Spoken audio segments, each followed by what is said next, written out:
I need all the wins, yeah. Ain't no L's, I gotta get a no call and quits, yeah. Gotta keep on moving no matter how hard it gets, yeah. Better move. Bonjour à tous, bonjour Isma. Bonjour. Voilà. Je vais te laisser te présenter d'entrée. Moi, je m'appelle Isma Tsetcheyev. J'ai 25 ans bientôt. Et je suis l'organisateur des événements YFC en globalité. Voilà. D'accord, ouais. Sur quelle chaîne? Présente un petit peu la chaîne. Sur la chaîne de Ibra TV. Ouais, voilà. Donc, je m'occupe de faire un peu toutes les tâches de façon à ce que l'événement puisse se dérouler dans des bonnes conditions. D'accord. Et jusqu'à maintenant, donc vous organisez depuis longtemps en MMA, diverses formes de combats. Oui, exactement. On organisait jusqu'à maintenant des événements amateurs.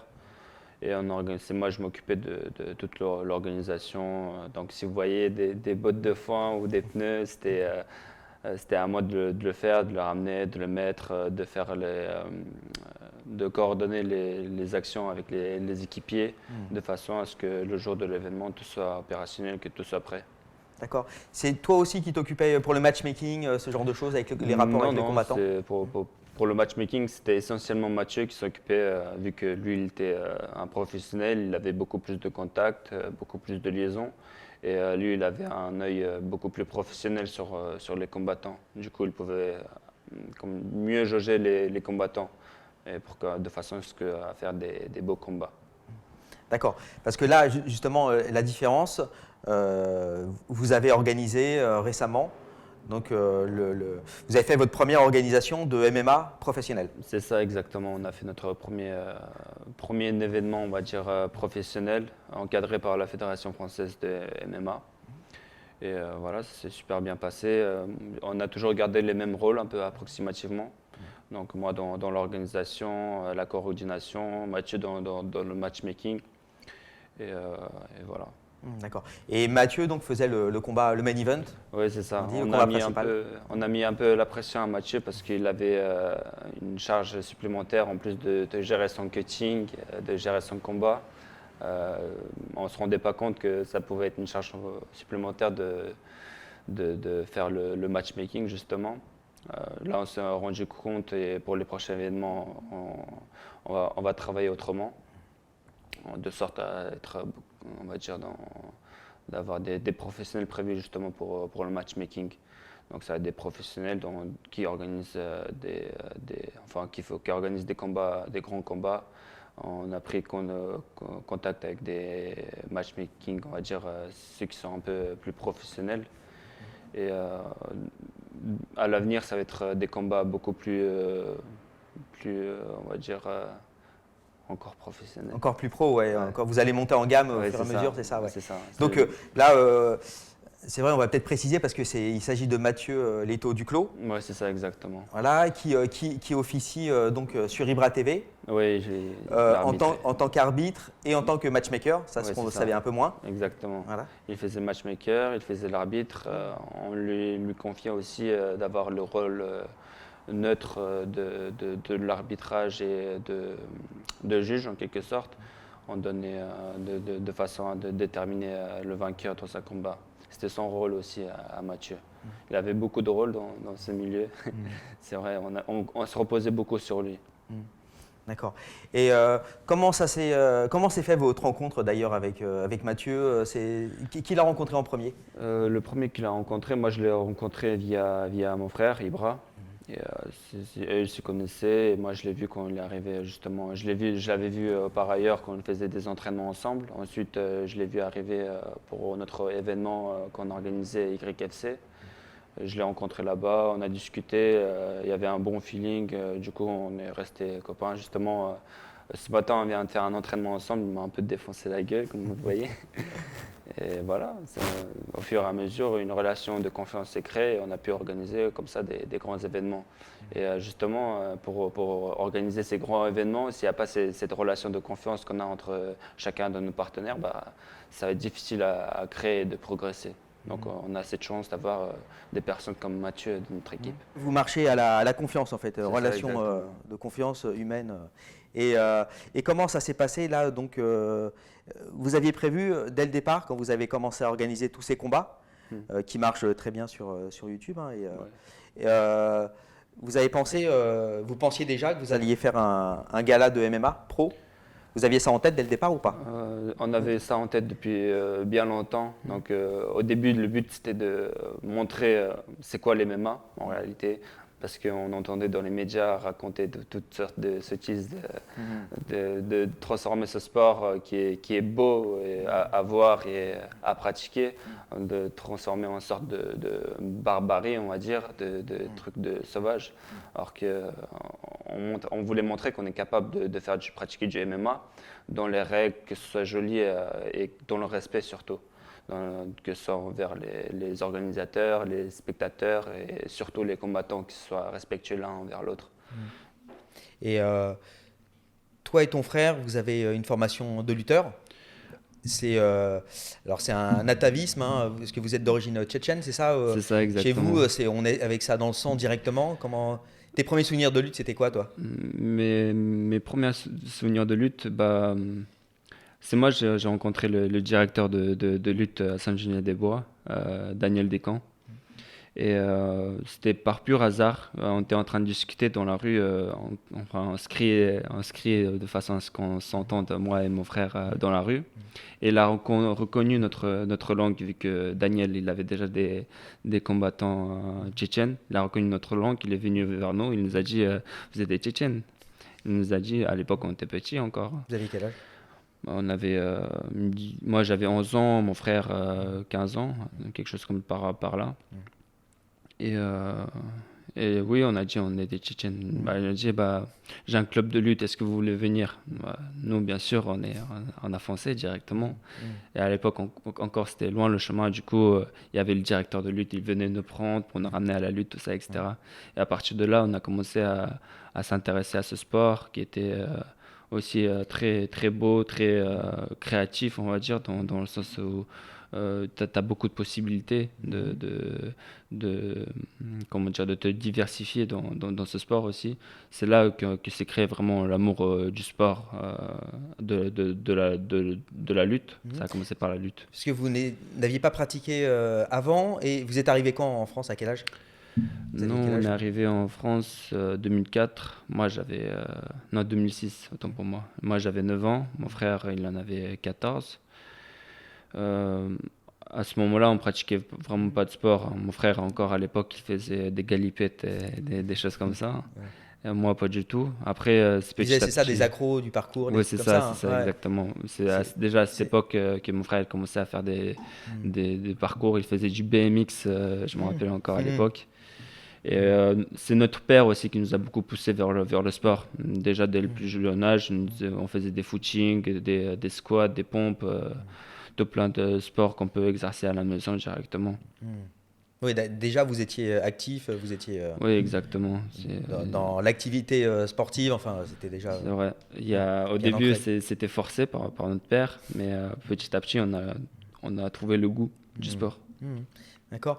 Et donc, comment ça s'est votre parcours là vers donc la lutte, le MMA, comment ça s'est fait par rapport à, tu vois, ça s'est cristallisé par rapport à la chaîne YouTube au fur et à mesure? Comment ça s'est mis en place tout ça?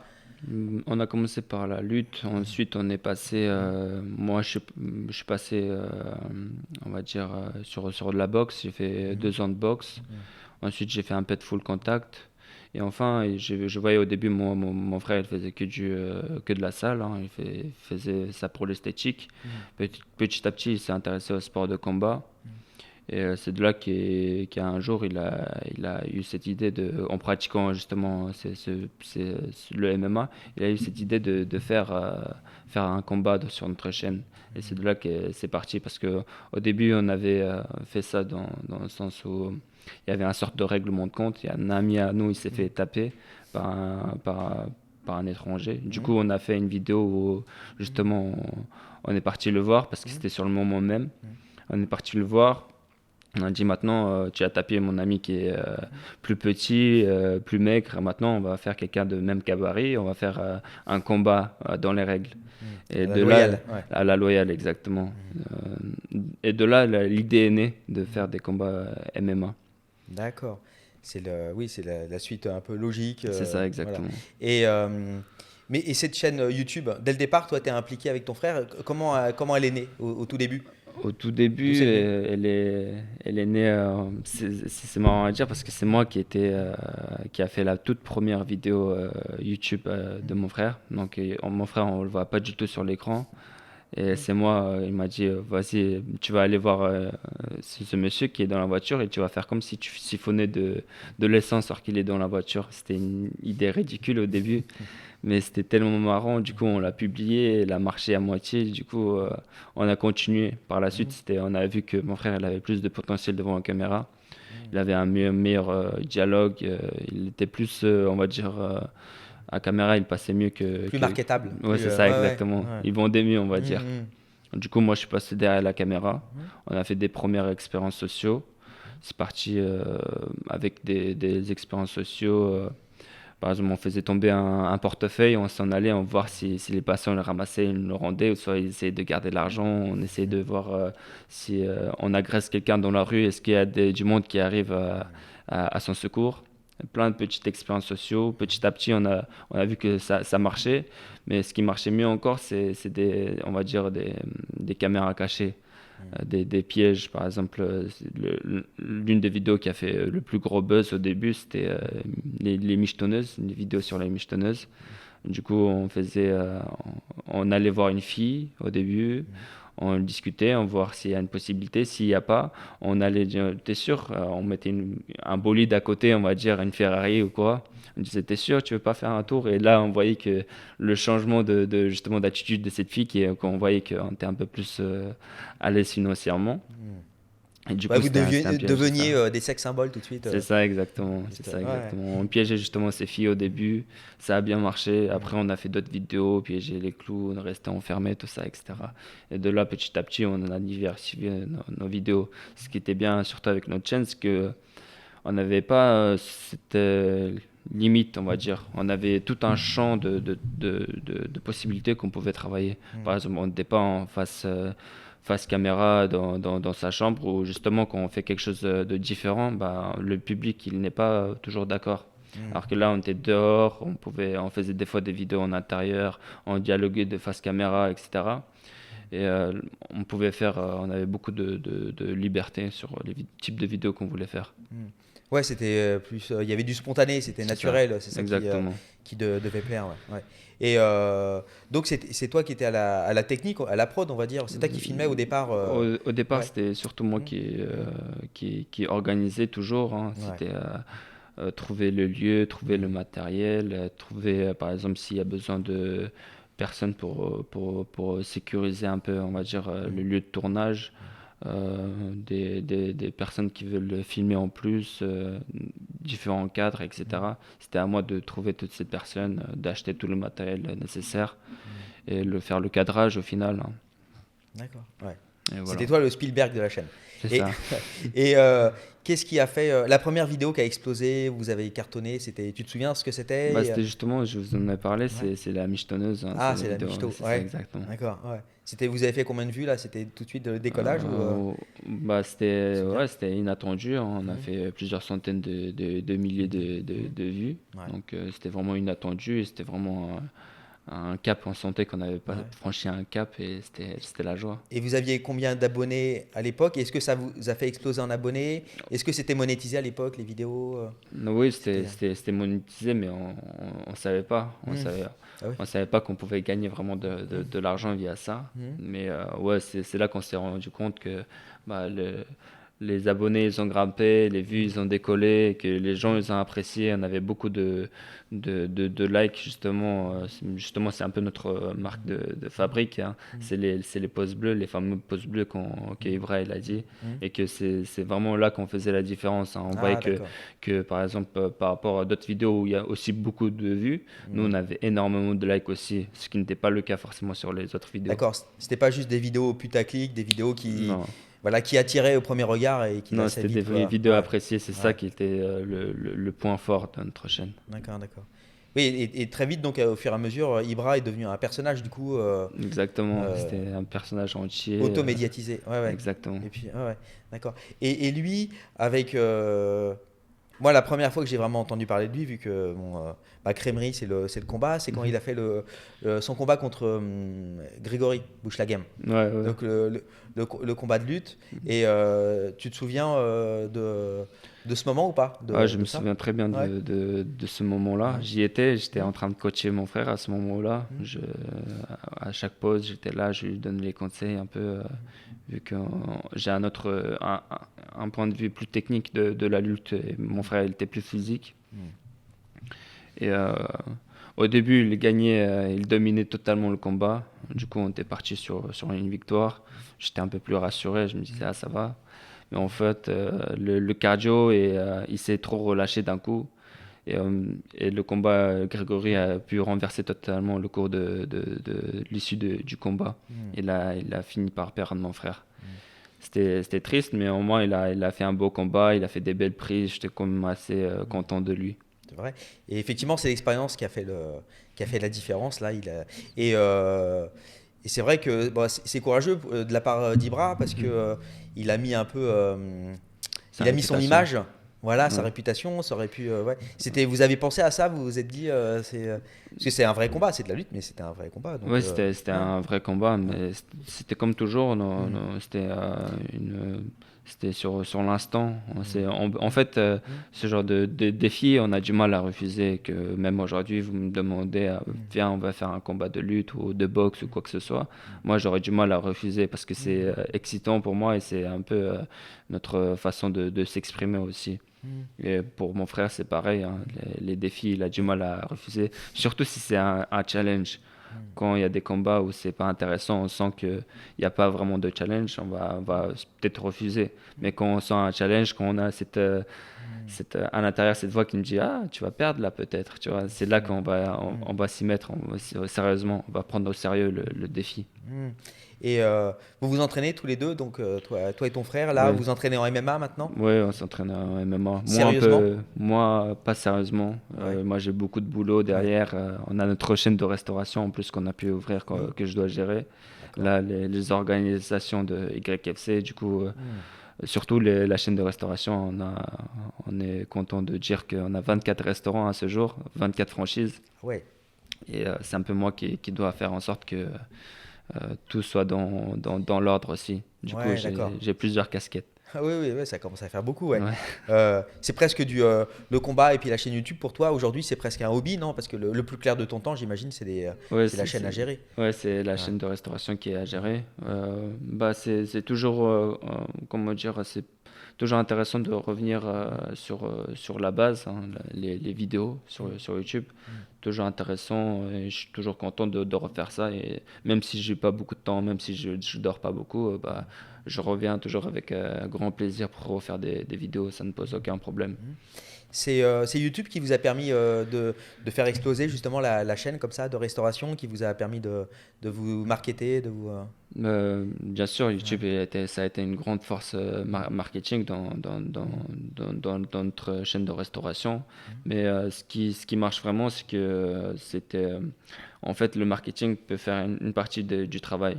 Mais quand on ouvre un restaurant, on fait la communication, tout ça, on fait venir du monde. Et il y aura un buzz à un moment et ça va redescendre. Là, ça fait plusieurs années qu'on arrive à garder cette hype, on va dire, en quelque sorte. Et ça, c'est pourquoi on arrive à garder nos clients, c'est justement grâce aux qualités de nos produits de notre restaurant. On travaille vraiment de façon à ce que ça puisse plaire à tout le monde et que tout le monde se sente bien quand on sort du restaurant. Qu'on ne sait pas, j'ai mal au ventre ou quoi que ce soit.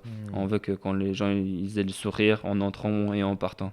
C'est très important pour travailler vraiment sur la longueur, la profondeur. C'est ça, exactement. La hype ou la pub que vous pouvez faire comme ça, c'est des coups de pouce, quoi. C'est ça, exactement. On peut faire venir beaucoup de monde, n'importe qui, je pense, avec un peu d'investissement, communication, faire venir une star ou quelque chose. Certes, c'est bien sur le moment, sur la journée, vous aurez beaucoup de monde, mais garder les consommateurs pendant un long moment, c'est plus compliqué que ça. Donc il y a un autre travail à aboutir et c'est plus sur le terrain qu'on voit ça. D'accord. Et pour revenir un peu sur le combat, là donc actuellement, Mathieu a gagné brillamment son combat. Ouais. Tu peux nous rappeler les circonstances, contre qui, comment s'est fait le matchmaking et les conséquences.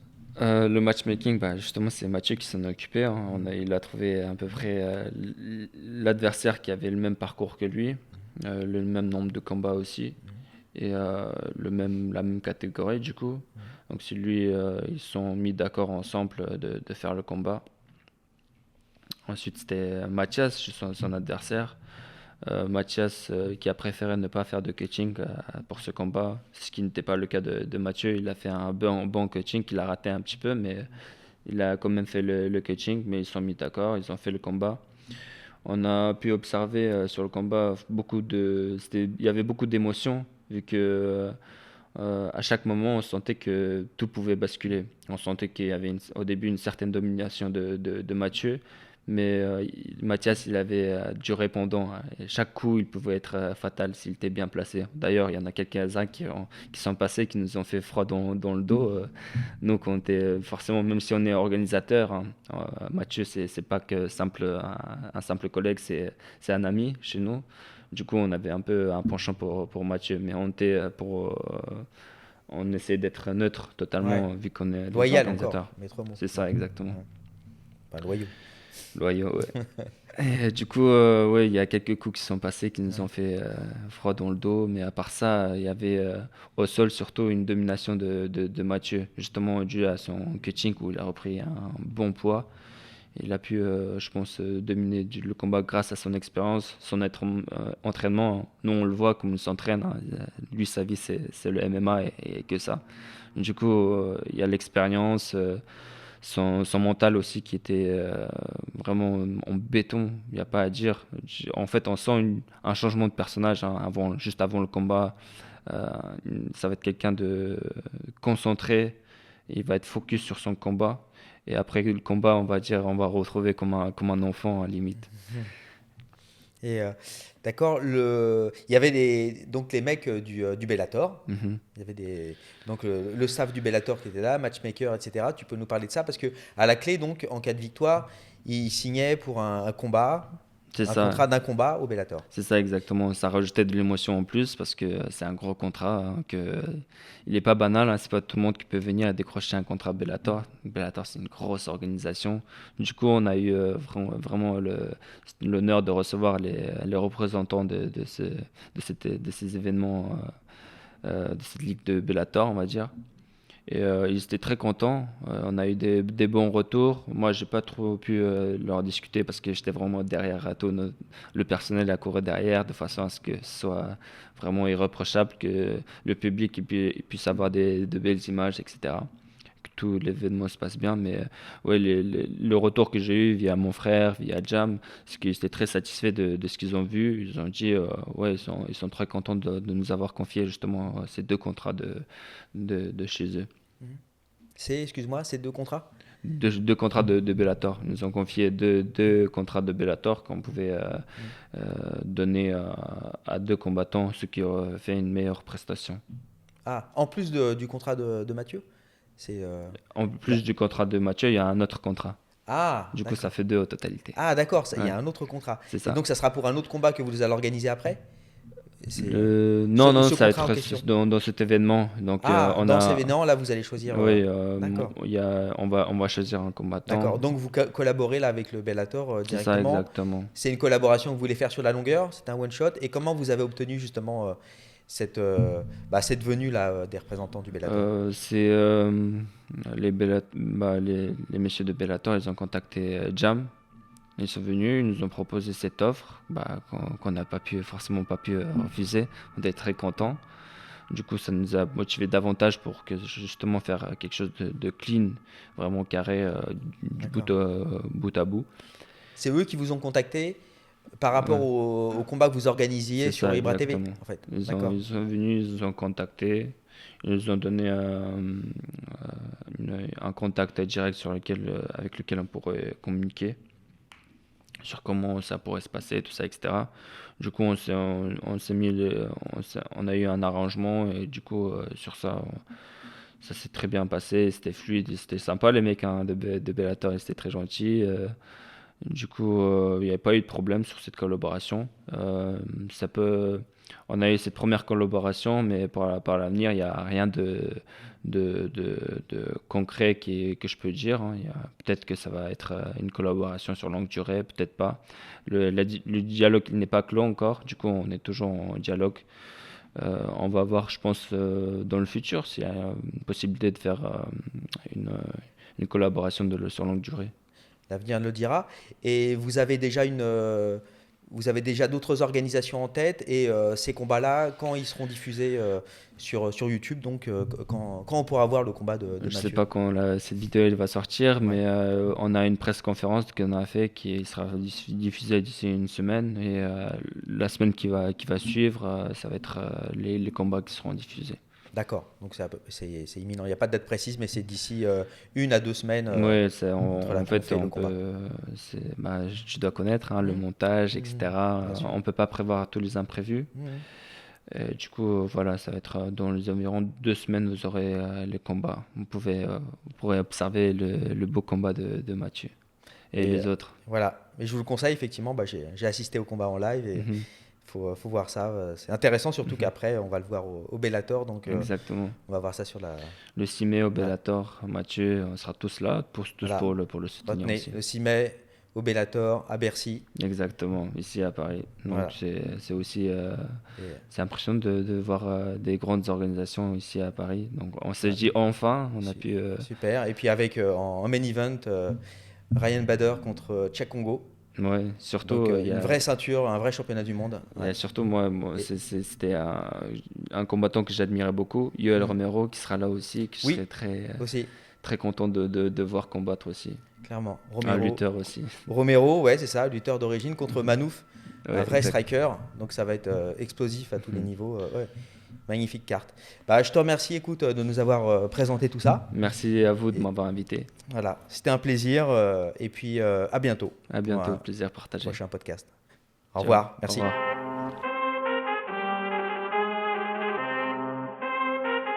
Boom.